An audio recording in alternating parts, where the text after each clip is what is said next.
اس کی بہت تاکید کی گئی ہے۔ حضور نبی پاک صلی اللہ علیہ وسلم ارشاد فرماتے ہیں، جب تم استغفار کی کثرت کرو گے اللہ تعالی تمہیں مشکل مقام سے نکلنے کا رستہ عطا فرما دے گا، تمہارے غم کو دور فرما دے گا، اور رب تمہیں وہاں سے رزق دے گا جہاں سے تمہیں گمان بھی نہیں ہوگا۔ رسول پاک صلی اللہ علیہ وسلم نے استغفار کی 3 برکتیں بیان کی ہیں۔ پہلی برکت، رسول پاک فرماتے ہیں مشکل مقام سے نکلنے کا رستہ عطا فرما دے گا۔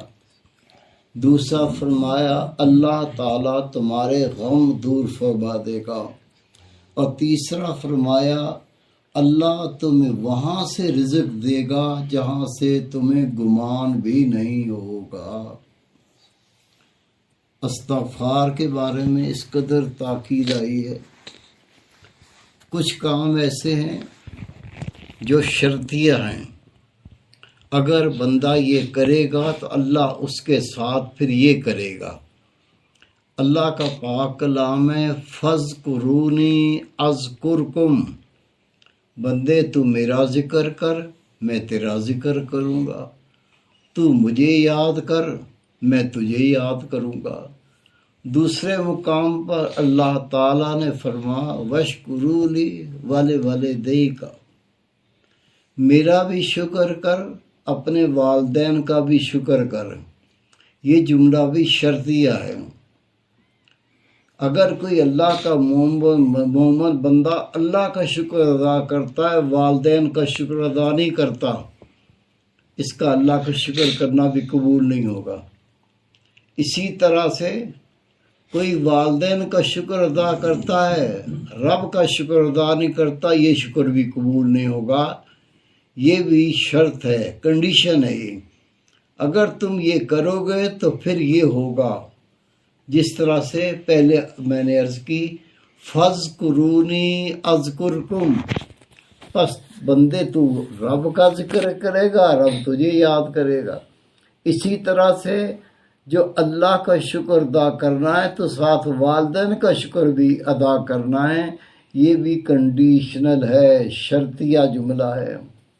اور تیسرا، اللہ تعالیٰ نے اپنے پاک کلام میں فرمایا اقیم الصلاۃ وآتوا الزکوٰۃ، نماز کو قائم کرو اور زکوٰۃ کو ادا کرو، یہ بھی شرطیہ جملہ ہے۔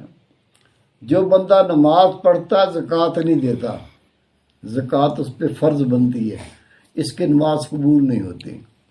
اسی طرح سے کوئی زکوٰۃ دیتا ہے نماز نہیں پڑھتا، اس کی نماز بھی قبول نہیں ہے، یہ بھی شرطیہ جملہ ہے۔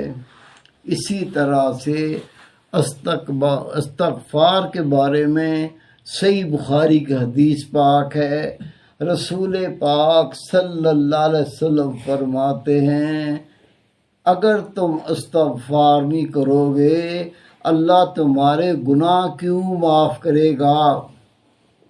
اب اس میں بھی شرط آ گئی، اگر کوئی چاہتا ہے اللہ اسے بخش دے، اگر کوئی چاہتا ہے اللہ اس کے گناہوں کو معاف فرما دے، تو رسول پاک فرماتے شرط یہ ہے تم اپنے گناہ کی بخشش مانگو۔ جب تم گناہ کی بخشش مانگو گے پھر اللہ تمہارے گناہ معاف کرے گا۔ اگر تم اللہ سے گناہ کی بخشش نہیں مانگتے تو اللہ تمہارے گناہ کیوں معاف کرے گا۔ استغفار کی بہت بڑی فضیلت ہے۔ نبی پاک صلی اللہ علیہ وسلم فرماتے ہیں دن رات میں میرے قلب پر ایک بادل سا چھا جاتا ہے۔ نبی پاک نے فرمایا دن رات میں میرے دل پر ایک بادل سا چھا جاتا ہے، جب میں استغفار کرتا ہوں اللہ اس کو دور کر دیتا ہے۔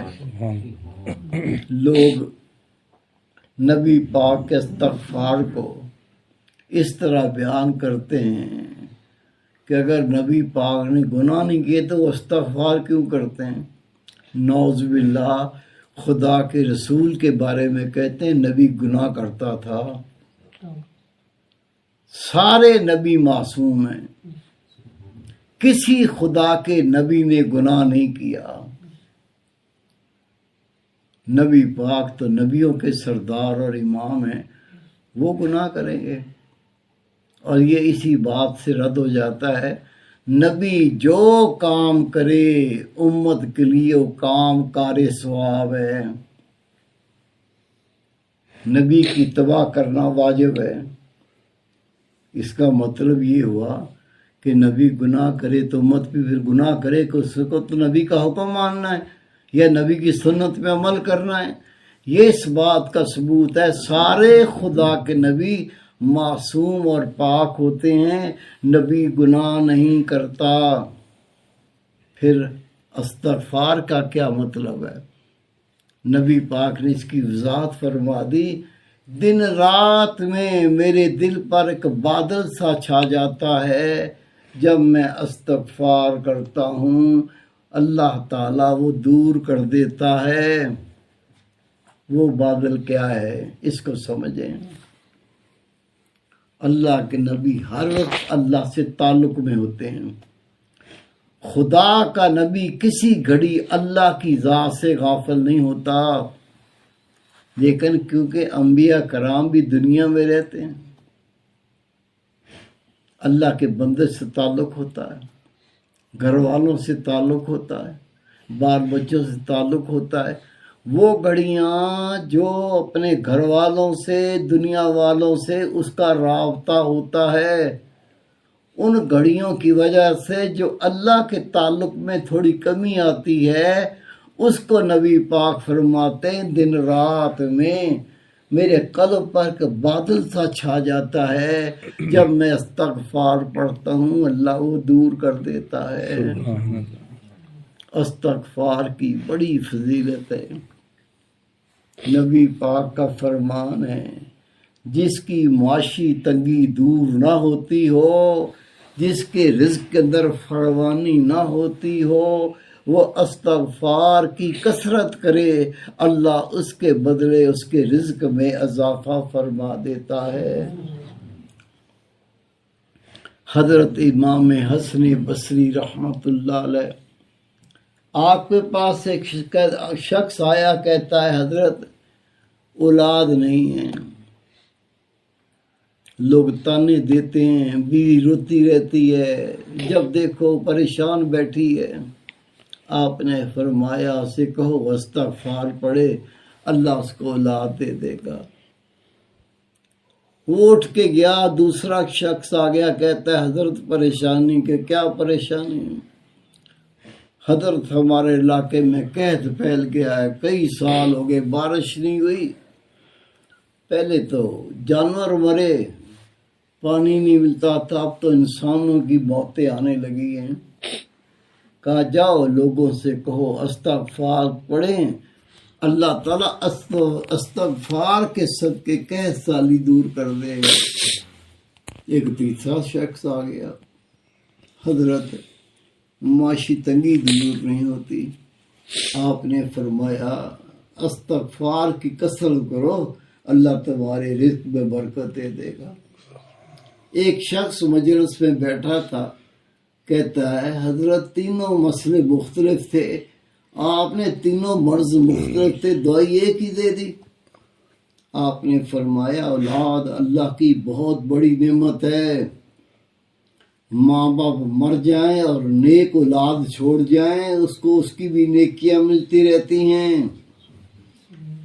جب بندہ کوئی ایسے گناہ کرتا ہے جس سے اللہ ناراض ہو جاتا ہے تو اس کو اولاد عطا کرنے سے روک دیتا ہے۔ یہ استغفار کرے گا، وہ غلطیاں گناہ اللہ معاف کر دے گا، اللہ اس کو اولاد دے دے گا۔ آپ نے فرمایا جب کسی علاقے میں زنا کاری بدکاری زیادہ ہو جائے، وہاں قحط پڑ جاتا ہے، بارش کو اللہ بند کر دیتا ہے، اس علاقے کے نیکوکار بھی دعا کرتے ہیں تو ان کی دعا کو اللہ قبول نہیں کرتا، لیکن جب وہاں استغفار کی کثرت ہوتی ہے، وہ بدکار لوگ اللہ سے توبہ کر کے بخشش مانگتے ہیں، اللہ اس کے گناہ کو معاف کر دیتا ہے، قحط دور کر دیتا ہے، بارش ہو جاتی۔ تیسرا آپ نے فرمایا گناہوں کی وجہ سے رزق میں برکت اٹھ جاتی ہے، روزگار رک جاتا ہے۔ جب مومن استغفار کرتا ہے اللہ اس کے گناہ کو معاف کر دیتا ہے، رزق کی فراوانی ہو جاتی۔